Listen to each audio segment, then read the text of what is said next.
Veces pensamos que Quito empieza y termina solamente en esta porción de la ciudad, ¿no?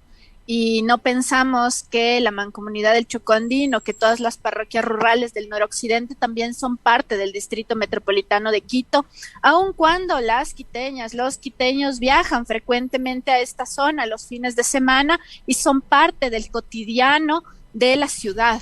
Sin embargo, nos olvidamos que también en esas zonas hay minería. En este momento hay entre 12 y 14 concesiones mineras, más alrededor de 6, 7 concesiones que están en proceso de trámite para ser concesionadas. El gobierno nacional nos ha dicho que está protegiendo la seguridad jurídica de las empresas, la seguridad jurídica de las petroleras, de las mineras, incluso de las inmobiliarias, pero nadie habla respecto de la seguridad jurídica de la ciudadanía, esa responsabilidad que tiene el Estado, el gobierno, de consultar a la ciudadanía si es que quiere que estos proyectos mineros sean impuestos en las comunidades, en estos territorios. Es por eso que es importante estos procesos de consulta popular, porque le dan la oportunidad a que la gente decida precisamente cuál es el tipo de desarrollo que quiere, cuál es la forma de vida que quiere. Y en ese sentido, la consulta popular lo que permite, digamos, es que la ciudadanía, el Distrito Metropolitano de Quito, se pronuncie alrededor de 4 preguntas. Cada una se refiere a una escala de minería, desde la minería artesanal, pasando por la pequeña, la mediana y finalmente la gran escala de minería metálica. Lo que se está preguntando a la ciudadanía es si es que están de acuerdo con la prohibición de minería en la Mancomunidad del Chocó Andino. Ahora, Silvia, hagamos un recuento de la parte, digamos, legal. Mucho se habla de que, bueno, la Corte Constitucional ya emitió un dictamen. Ahora se está hablando de que se necesitan recolectar alrededor de 200,000 firmas. Digamos, ¿qué es lo que va a pasar ahora para llegar efectivamente a las urnas y a la consulta?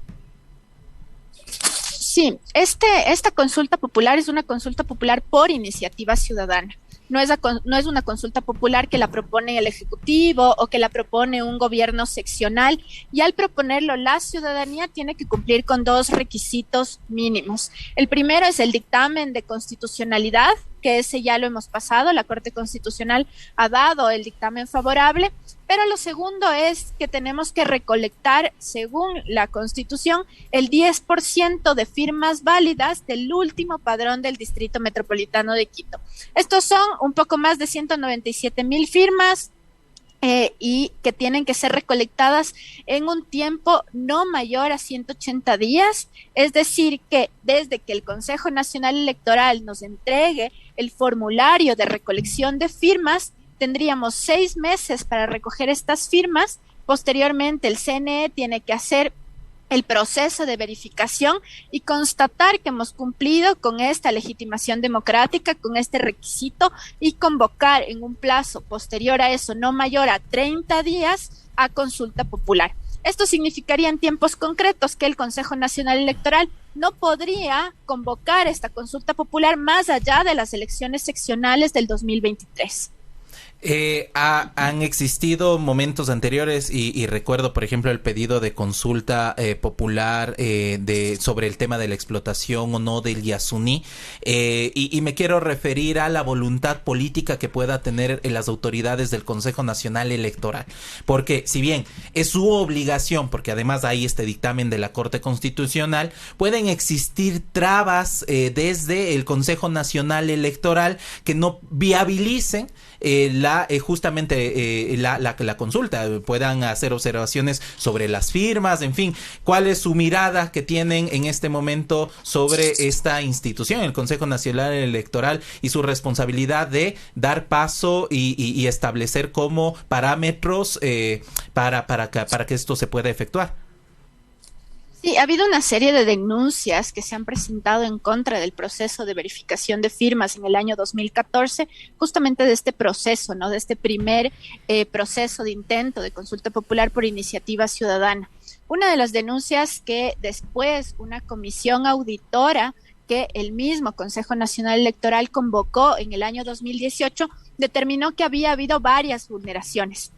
La primera, digamos, y una muy importante es que los reglamentos y los instructivos que en ese momento regulaban la verificación de firmas fueron cambiados en la mitad del proceso de verificación de firmas.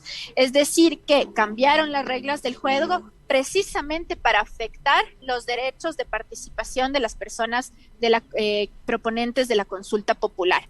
En ese sentido, hemos ya advertido estos inconvenientes. El mismo Consejo Nacional Electoral reconoció en el año 2018 que habían existido vulneraciones en el proceso de verificación de firmas. Este proceso, solamente un paréntesis, está en este momento, después de una sentencia de la Corte Constitucional, en conocimiento nuevamente del Tribunal Contencioso Electoral. Es decir, incluso este proceso todavía no se cierra y es posible que haya también una consulta popular respecto del Yasuní en algún momento. Pero en este caso, para esta consulta, lo que hemos pedido es precisamente que nos entreguen todos los reglamentos, todos los instructivos que están vigentes en este momento para prever precisamente este tipo de situaciones y denunciarlas con anticipación. Estamos conscientes de que el CNE está jugando en contra. Estamos conscientes también de que el gobierno central puede intentar interferir en la consulta al no destinar presupuesto suficiente para los procesos de verificación de firmas o para las mismas elecciones, y en ese sentido estamos también advirtiendo algunas acciones paralelas que podríamos hacer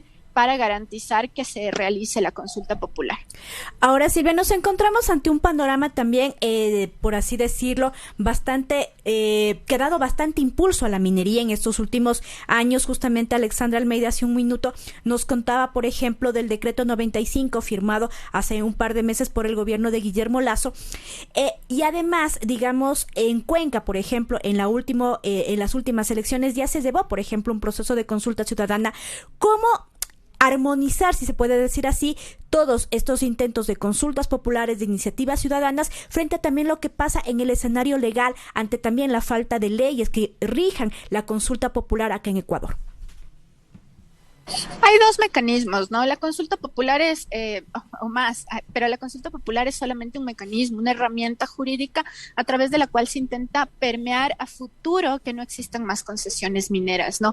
Es decir, que si el Estado no cumple con ese deber de consultar previamente a las comunidades si es que quieren o no minería en sus territorios, la ciudadanía, los pueblos, las comunidades nos consultamos para decidir precisamente eso. Es importante recoger que la Corte Constitucional ha establecido que esto tiene efecto solamente a futuro, ¿no? Eso quiere decir que pasa con todas las concesiones que han sido otorgadas hasta este momento. Y ahí es donde entran otras vías jurídicas que precisamente también se han podido revertir concesiones mineras, ¿no?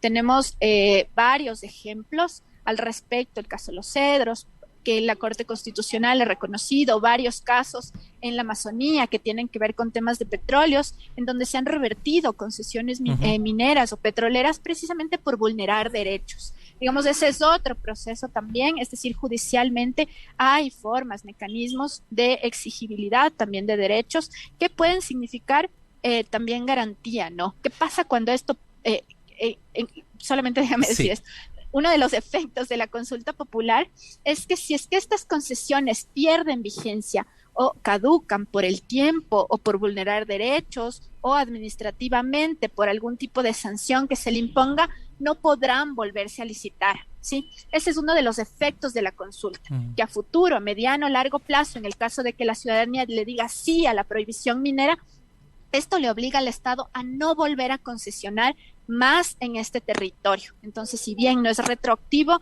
a futuro estamos garantizando precisamente que la ciudadanía pueda decidir sobre el desarrollo que quiere a futuro. Y justamente sobre lo que estamos conversando, la importancia de la veeduría, vigilancia, seguimiento en cada uno de nuestros territorios. Digo, estábamos hablando hace unos minutos de la Amazonía ecuatoriana, de lo que ha pasado con el derrame de petróleo. Hoy estamos asistiendo lamentablemente a este desastre también en la ciudad de Quito. Estamos hablando de la consulta popular sobre minería en estas zonas que son parte de Quito. Cuán importante justo es este seguimiento que le dé la ciudadanía a los procesos de licitación, porque muchos de estos proyectos no han pasado por un debido proceso como el de la consulta ambiental.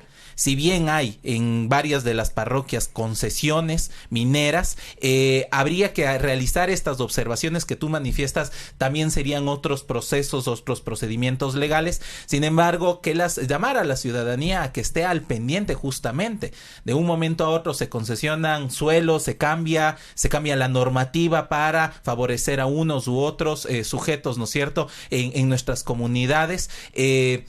¿Cuál sería cuál sería el impacto que tenga en la ciudad de Quito de darse la consulta popular sobre minería? Sí, yo ahí solamente decirte que ninguna de las concesiones